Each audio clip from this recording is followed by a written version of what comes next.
Hello friends and neighbors, I'm Matt Guyan, and it's time to dive once again into Marcus Zuzak's The Book Thief. Today we look at parts 3, 4, and 5.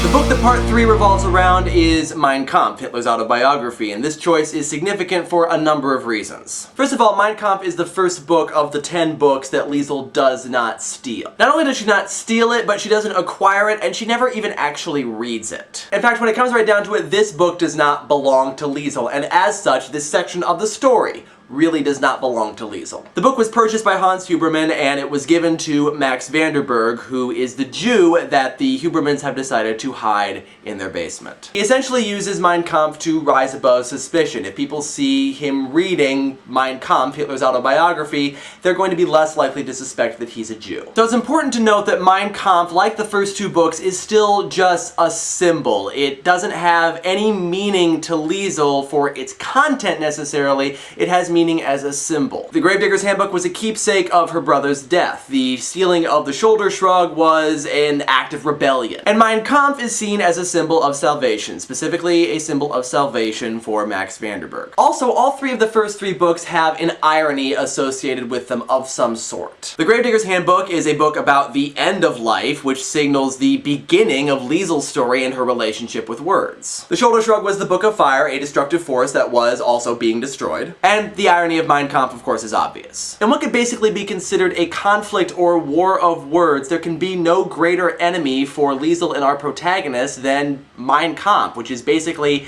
Hitler's hateful philosophy put into words. These are the words that basically cause all the bad things that happen to Liesl in this story to happen. And of course, they're the words that persecute Max Vanderberg, and they are also the words that save his life. There's the irony. It's pretty obvious. Death is not subtle. Mein Kampf, of course, translates into my struggle, so you would expect there to be struggling in this section, and there is, but it's not Liesl who's doing the struggling. Remember, the book doesn't belong to Liesl, this part of the story does not belong to Liesl, and so Liesl spends a pretty idyllic summer overall. The struggle belongs primarily to Max. In fact, the three sections where he features prominently are called The Struggler.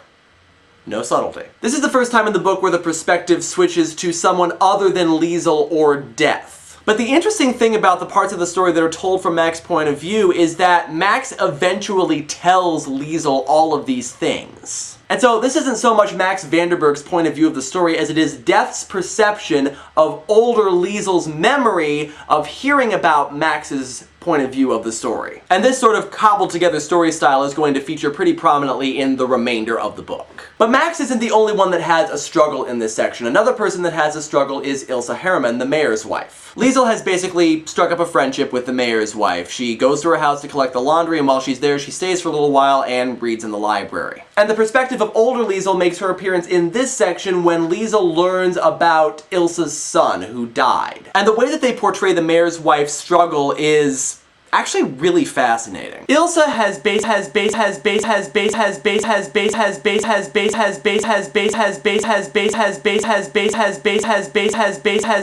she has simply decided that her suffering is going to be a way of life for her, and she suffers essentially by allowing herself to experience bad weather. And so in that way, she kind of has a strange sort of parallel with Liesl, because Liesl has also made peace with her grief, even though she still feels it. Even though she's made peace with the fact that her brother died, she still has nightmares about her brother's death, but they are a way of life for her now. They are just a routine of the night. But this is essentially Max's story, and we will learn more about him as we go into part 4, which we will do as soon as I make some wrap-up points about part 3. First of all, note that even though this is Max's story and not Liesl's story, Mein Kampf still has a profound effect on Liesl because it brings Max to her and they form a really strong friendship, and also because of what will happen to Mein Kampf in the later parts of the book. And also, once again, make note of the fact that the three books that we have looked at so far, Liesl's relationship with them is still keepsake-like. She is still not being changed by a book because of its content, but because of what it represents.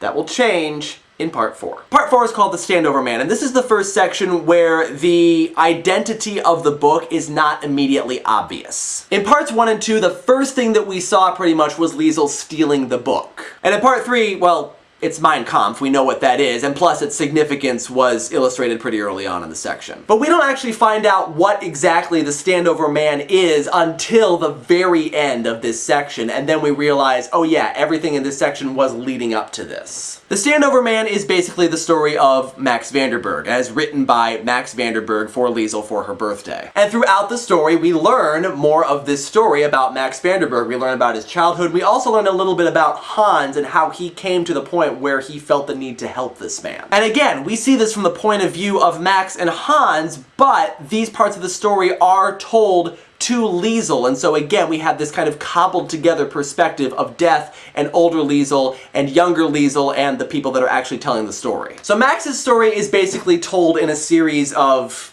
evenings around the fireplace to the Hubermans and to Liesel. And this is where older Liesel makes her appearance in this section when Max is telling these stories. She is remembering Max telling the story of his life. And then of course there is the significance of painting over Mein Kampf, which again is pretty obvious. In order to make the paper to tell his story, Max paints over the pages of Hitler's story. So he's painting over Hitler's story in order to tell his own. But the Standover Man is short enough that they're actually able to show it to us. Not just tell us the story that Max wrote, but also show it to us as Liesel saw it, so with the illustrations and everything. And the way that they show it, they actually show the words of Mein Kampf kind of bleeding through the white paint. So the paint job wasn't absolutely complete. It's not enough so that we can actually read whole sections of the book, but individual words are allowed to bleed through. And it's important to note that the words are written in English, even though Mein Kampf was written in German, and so it was probably a conscious choice on the part of Zuzak to allow these words to bleed through. And Max's story is essentially what is going to lead to the themes of Part 5, which we'll get to in a minute. But basically, Max is a fighter in the face of inevitable adversity. The Standover Man is essentially about the fact that Max has always been overshadowed. He has always felt inferior. He has always had somebody better than he is standing over him. When he was a kid, he liked to fist fight, and he fist fighted with this one particular boy who eventually became his best friend 13 times. Of those 13 fights, he won 3 of them. So obviously the other boy was the superior fighter, and yet Max kept fighting. And this is basically Max's whole life. Even though he believes himself to be inferior, even though he has very little hope, he keeps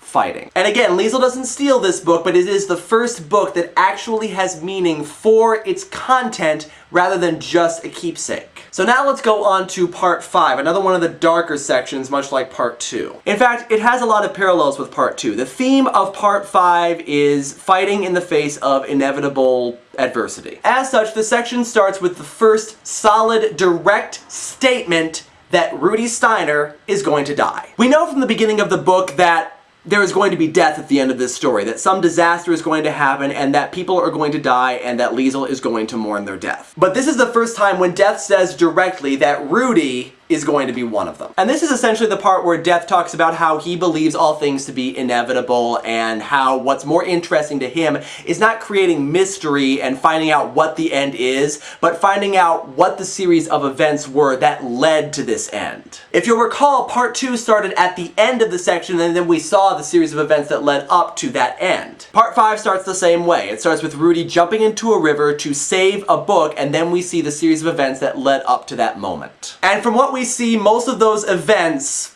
are bad. Also, just like Part 2, it starts idyllically. It starts with happiness. It starts with good feelings and good things happening and all that sort of thing. One other part that we get at the beginning is a little bit more about Max, and specifically the visions that he has when he's boxing Hitler. Again, this speaks to his character trait of always fighting, even though it seems things are hopeless. Because not only is he losing the fight with Hitler, but at a certain point, all of Germany pretty much comes into the ring to fight him, and yet, even though it's obvious he's going to lose against all of these people, he keeps fighting. Similarly, a lot of blows are struck against Liesel and Rudy, and this section actually really belongs to Rudy. Bad things happen to Liesel too, and we certainly hear her part of the story, but Rudy is really the focus of this section. The string of events begins when the mayor and the mayor's wife decide that they are no longer going to hire Rosa Huberman to do their laundry, and so Rosa loses her last customer. This news is delivered to Liesel, and this is the first of 2 times that older Liesel makes her appearance when she is remembering this moment when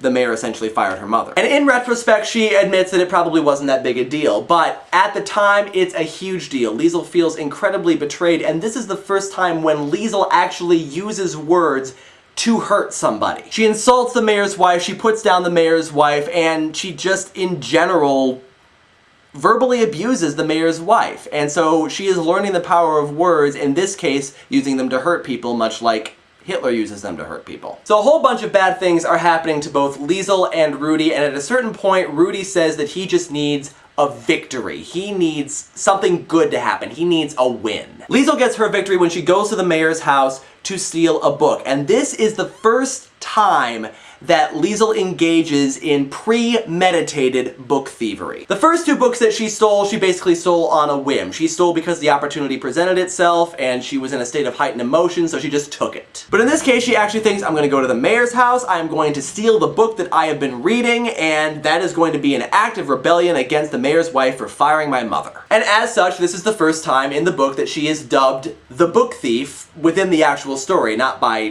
death telling the story in retrospect. And this is a turning point in the story. Liesl becomes the book thief for the first time. But like I said, the focus of the section is not so much around Liesl, it is around Rudy. And so even though this book thievery represents a victory for Liesl, this isn't the end of the section. This actually happens toward the end, but really more in the middle. Rudy's moment of victory comes when Liesl's book ends up in the Amper River and he jumps in after it and saves it. It seems like a really small moment of victory, especially in the face of all the bad things that have happened to Rudy in this section, and in the face of the fact that, as death reminds us, Rudy is going to die. But the point of this section is ultimately that those small victories matter. It mattered to Rudy immensely, and they matter to Max, they matter to Liesl, they matter to everybody. We keep fighting, and we keep looking for those small victories even though things seem hopeless. And things are going to seem remarkably hopeless in the next section as we enter into one of the bloodiest years of the war, as Liesl becomes a teenager, and as bad thing after bad thing starts to happen. So that's my analysis of parts 3, 4, and 5. Please leave any other insights you might have in the comments or as a video response. Next time we will be looking at parts 6, 7, and 8 of The Book Thief, and so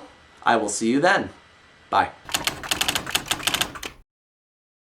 Hey, it's me again. Just wanted to remind everybody that a new King of the Web campaign is starting today at 12 p.m. Pacific time, and so you can go cast your votes for me. I am still running. If you would like to cast votes for me, I would greatly appreciate that. Oh, I did decently in the last campaign, but let's see if we can score a little bit higher this time. Thanks a lot for your support, regardless of whether you vote for me, and see you around.